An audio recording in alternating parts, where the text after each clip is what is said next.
From getting arrested for simply acting like crazy, all the way up to asking men whether they have a gun in their pocket or are they just happy to see her, Mae West is one iconic actress that has made a big difference in the way women are treated in the film industry. Let's take a look at some of her most memorable moments.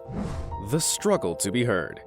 Mae West was born on August 17, 1893 in Brooklyn, New York. Since she was young, West knew that she wasn't destined to follow the traditions of time and end up becoming a usual housewife living in a Victorian household. She wanted independence, power, and most importantly, she wanted to make a change for all women. During her whole career as an actress, West would be treated with respect. But she still claimed that many men she worked with had outdated views about women and would often treat her as if she was non-existent. The hardest thing she had to struggle with all her life was her opinions and thoughts not being taken seriously in the film industry. Even in the films she played, the actress often had to portray over-sexualized characters with the exaggerated ideal of being a woman. At the beginning of her career as an actress, West appeared in numerous stage performances in films, where she claimed that she would often celebrate the male character of the play or film rather than her own. But underneath all the makeup the studio would put on her, combined with the fake blonde wigs and the shiny jewelry,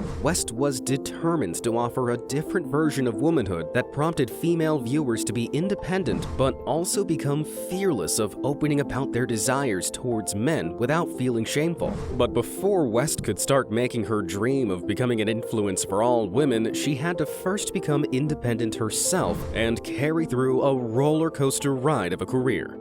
The spotlight.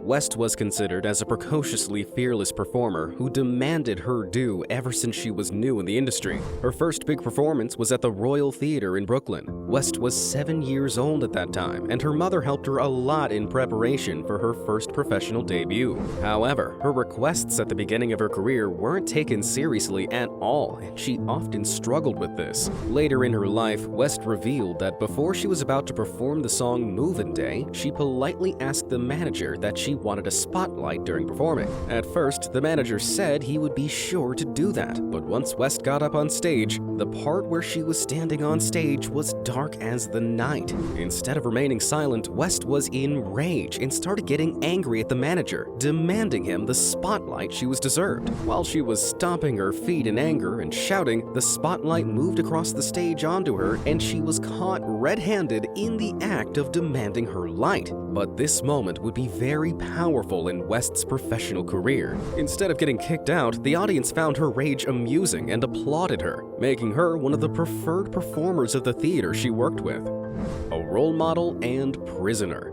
After spending 6 years working the vaudeville circuit, West became the muse of Broadway when she created the 1926 play called Sex. She originally wrote the script and accidentally became a writer for Broadway. Because of all the recognition she got from the script, she finally rose to fame. But all that fame would turn into infamy on April 19, 1927, after she was sent to prison. West hadn't committed any crimes, she was just arrested for corrupting the morals of youth and being obscene, according to authorities. Even though she got sent to jail, West insisted on being given silk undergarments instead of the ones the prison offered. After she got comfortable, she went to the dormitory where all the other women prisoners stayed, only to be greeted with loud claps and shoutings. All the women prisoners told her that she was very inspirational and strong and was making a change for women that had been stuck by social norms. It was at this point where West figured out that she was slowly making an impact on all women across the country.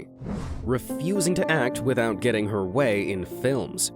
After her 10 days spent in prison, West went off to become a star in New York. She was offered a role by Paramount Studios in the movie called Night After Night for a huge amount of money. However, West was not sure whether it was the best decision for her to take the offer or not, but Paramount would eventually convince her. This is how she made her first debut in motion pictures. At first, West was stunned at how the sets in Hollywood worked. The way studios could make the set look like it was summer when it was autumn outside was amusing to her, but she remained unimpressed for everything else that Hollywood offered, such as the town and people, which she later stated that they were too privileged to know what the rest of the world was facing. West became equally unsatisfied by the movie role she appeared in 1932 with Paramount Studios. She would become irritated at the fact that the studios wouldn't let her write her part in the movie how she wanted to. The studio eventually allowed her to do this, as she would refuse to act in the film otherwise. The movie was a success, and it turned out that people wanted to see more of West on the big screens. The battle that won her heart.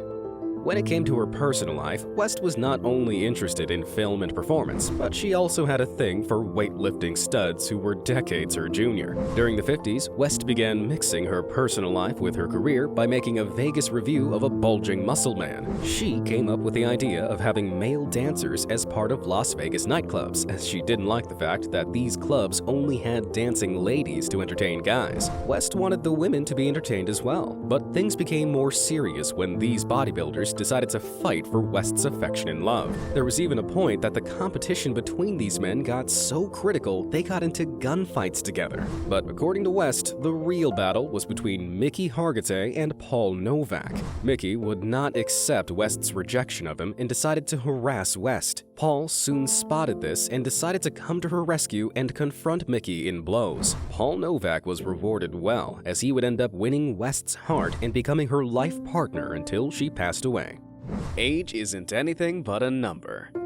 By 1978, West had reached her 80s and had just starred in a film she had written called Sextet. This was her last appearance in films, where she played a famous woman who had many husbands, portrayed by actors including Timothy Dalton, Tony Curtis, and George Hamilton. Even at the age of 80, Mae West still looked fabulous and wore corsets and extravagant clothing of the 20s and 30s. The comedy was a great success, as people found it hilarious to see an old woman approaching a 25-year-old man and asking him whether he has a gun in his pocket or if he was just happy to see her. Mae later stated that some people might find this film unexpectable and offensive, but the actress claimed that she couldn't care less. This film was her last shot in turning against the social norms that women had to live with. The co-star of the movie Dirty Blonde, Ringo Starr, revealed that Mae West was very serious about her work, and age didn't matter to her because she was still finding a way to inspire women and make a difference. Ringo also revealed that West not only showed up in meetings and events 1 hour early, but she also appeared phenomenal everywhere she went.